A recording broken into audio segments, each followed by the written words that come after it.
Piece and Joy.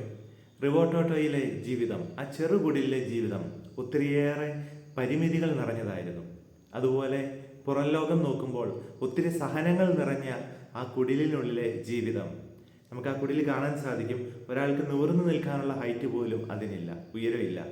അതിനുള്ളിലെ ജീവിതം വലിയ ദൈവാനുഭവത്തിൻ്റെതും ആത്മീയ പരിശീലനത്തിൻ്റെതുമായിട്ടാണ് സഹോദരന്മാർക്ക് അനുഭവപ്പെട്ടത്.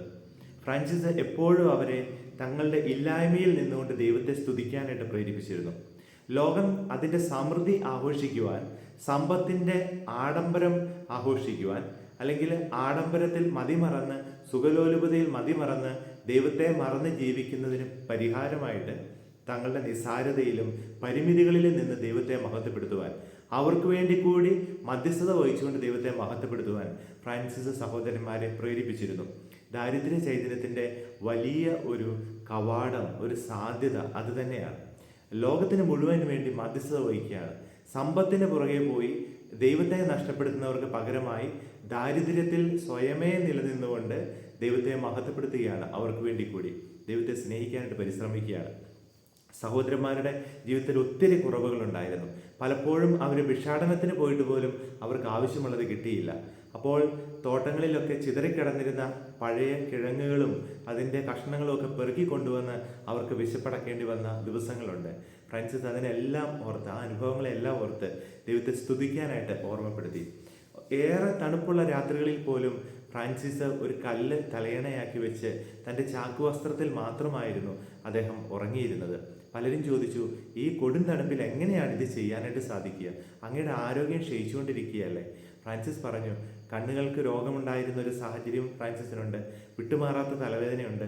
അപ്പോഴും ഈ കല്ല് തലയണയായി വെച്ചുകൊണ്ട് ഉറങ്ങിയിരുന്ന അനുഭവത്തെക്കുറിച്ച് ഫ്രാൻസിസ് പറഞ്ഞു, ഇതെല്ലാം എൻ്റെ ഈശോയെ അനുകരിക്കാൻ വേണ്ടിയിട്ടുള്ള ഒരവസരമായിട്ടാണ് ഞാൻ കാണുക. എൻ്റെ ഉള്ളിൽ സ്വർഗത്തിൽ പോകാനുള്ള തീ ജ്വലിച്ചുകൊണ്ടിരിക്കുമ്പോൾ പുറത്തെ തണുപ്പൊന്നും എന്നെ ബാധിക്കുന്നില്ല എന്ന് ഫ്രാൻസിസ് പറയുകയാണ്. സഹോദരന്മാർക്ക് അവിടെ ധരിക്കാനായിട്ട് അവരുടെ ആ സന്യാസ വസ്ത്രം മാത്രമായിരുന്നു.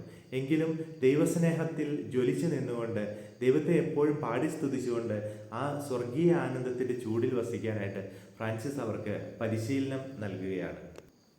ഫ്രാൻസിസിൻ്റെ തലവേദനയും കണ്ണിൻ്റെ അസുഖവും വളരെ രൂക്ഷമായ സാഹചര്യത്തിൽ സഹോദരന്മാർ ഫ്രാൻസിസിന് കോഴിയുടെ സൂപ്പ് ഉണ്ടാക്കി കൊടുക്കുകയാണ്. കോഴി സൂപ്പ് കുടിക്കാനായിട്ട് സഹോദരന്മാർ നിർബന്ധിച്ചപ്പോൾ ഫ്രാൻസിസ് അത് കുടിക്കുകയും ഏതാനും ദിവസങ്ങൾക്കുള്ളിൽ വീണ്ടും കരുത്താർജിക്കുകയും ചെയ്തു. ഫ്രാൻസിസിൻ്റെ ഉള്ളിൽ വലിയ ലജ്ജ തോന്നി. ചുറ്റുമുള്ള ജനതകളൊക്കെ വലിയ പരിത്യാഗവും പരിഹാരവും അനുഷ്ഠിക്കുന്നവനായിട്ട് എന്നെപ്പറ്റി കരുതുമ്പോൾ ഞാനിവിടെ കോഴി സൂപ്പ് കുടിച്ച് ശക്തനാവുകയാണ് ചെയ്തത്. സഹോദരന്മാരോട് പറഞ്ഞു, അനുസരണത്തിൻ്റെ കീഴിൽ ഞാൻ നിങ്ങളോട് പറയുകയാണ്, എൻ്റെ കഴുത്തിലൊരു കയറ് കെട്ടി നഗരത്തിൽ കൊണ്ടുപോയി നിർത്തുക. എന്നിട്ട് പറയുക, ഇതാ നോക്കൂ, കൊതിയനായിട്ടുള്ള മനുഷ്യൻ, എല്ലാവരും പരിഹാരം ചെയ്യുന്നവൻ എന്ന് പറയുന്ന അസിസിയിലെ ഫ്രാൻസിസ് ഇതാണ്. ഇവനിതാ കോഴി സൂപ്പ് കൊടുത്ത് കുടിച്ച് കൊഴുത്തിരിക്കുന്നു. അവൻ കോഴി സൂപ്പ് കുടിച്ചുകൊണ്ട് ആരോഗ്യം വീണ്ടെടുത്തിരിക്കുന്നു. അങ്ങനെ ആ അപമാനം ഏറ്റെടുക്കാനായിട്ട് ഫ്രാൻസിസ് തയ്യാറാവുകയാണ്. സഹോദരന്മാർ അനുസരണത്തിൻ്റെ പേരിൽ ദുഃഖത്തോടു കൂടി അങ്ങനെ ചെയ്യുമ്പോൾ ഫ്രാൻസിസ് വലിയ സന്തോഷത്തോടു കൂടി അവിടെ ദൈവത്തെ മഹത്വപ്പെടുത്തുകയാണ്. കാരണം ഒരു കാപട്യവും ഇല്ലാതെ ജീവിക്കാനായിട്ട് ഫ്രാൻസിസ് ആഗ്രഹിച്ചു. വീണ്ടും ഫ്രാൻസിസ് എപ്പോഴും പറയുമായിരുന്നു, പരിപരുത്ത വസ്ത്രമാണ് നമ്മുടെ സന്യാസ വസ്ത്രം.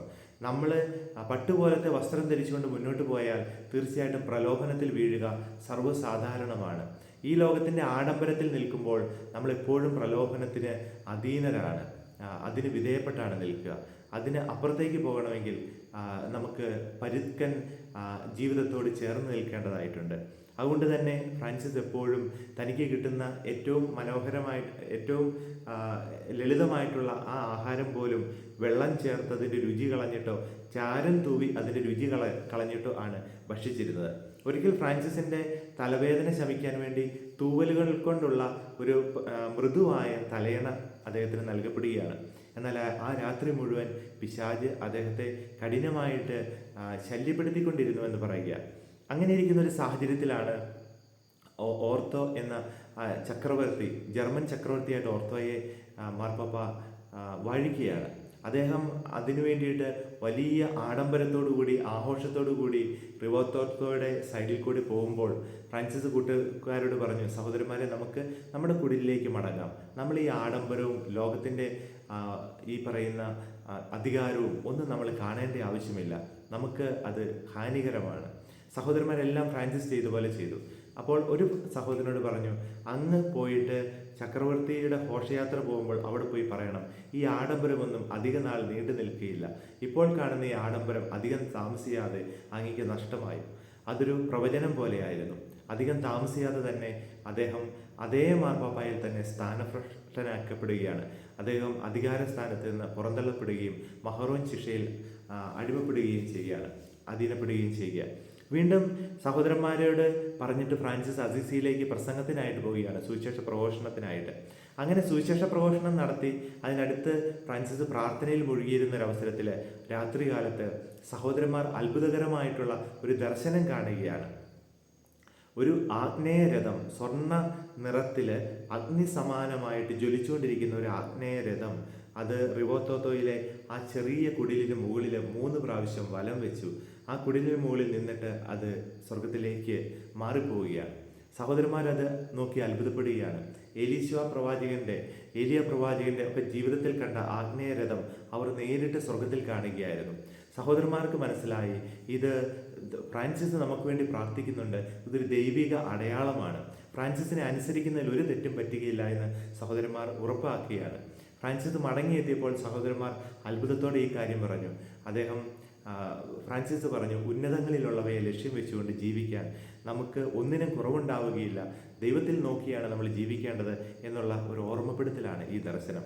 പ്രിയമുള്ളവരെ, ജീവിതത്തിൻ്റെ പരുക്കൻ യാഥാർത്ഥ്യങ്ങൾ സ്വയമേ ഏറ്റെടുത്തുകൊണ്ട് ലോകത്തിന് വേണ്ടി ബാധ്യസ്ഥത വഹിക്കാൻ സഹോദരങ്ങൾ തയ്യാറായപ്പോൾ സ്വർഗീയ അനുഭവങ്ങൾ കൊണ്ടും സ്വർഗീയമായ അഭിഷേകം കൊണ്ടും അവരുടെ ജീവിതത്തെ ദൈവം ശക്തിപ്പെടുത്തുകയാണ്. പ്രിയമുള്ളവരെ, നമ്മളെ ഈശോ വിളിക്കുന്നതും ഇപ്രകാരം അവനോട് വിശ്വസ്തയോടും കൂടെ നിൽക്കുവാനാണ്. അവൻ കാണിച്ചു തന്ന വഴിയെ, ഇതാണ് വഴിയെന്ന് പറയുമ്പോൾ അവൻ കാണിക്കുന്ന വഴിയെ പോകുന്നതിന് വേണ്ടിയിട്ടാണ്. നമ്മുടെ ജീവിതത്തിൻ്റെ എല്ലാ വഴിതെറ്റലുകളും ക്രിസ്തുവിൻ്റെ മുഖത്തേക്ക് നോക്കി പരിഹരിക്കാനുള്ള കൃപയ്ക്ക് വേണ്ടിയിട്ട് നമുക്ക് പ്രാർത്ഥിക്കാം. നമ്മുടെ കർത്താവായ യേശു മിശിഹായുടെ കൃപയും പിതാവായ ദൈവത്തിൻ്റെ സ്നേഹവും പരിശുദ്ധാത്മാവിൻ്റെ സഹവാസവും നാം എല്ലാവരോടും കൂടെ ഉണ്ടായിരിക്കട്ടെ, ഇപ്പോഴും എപ്പോഴും എന്നേക്കും.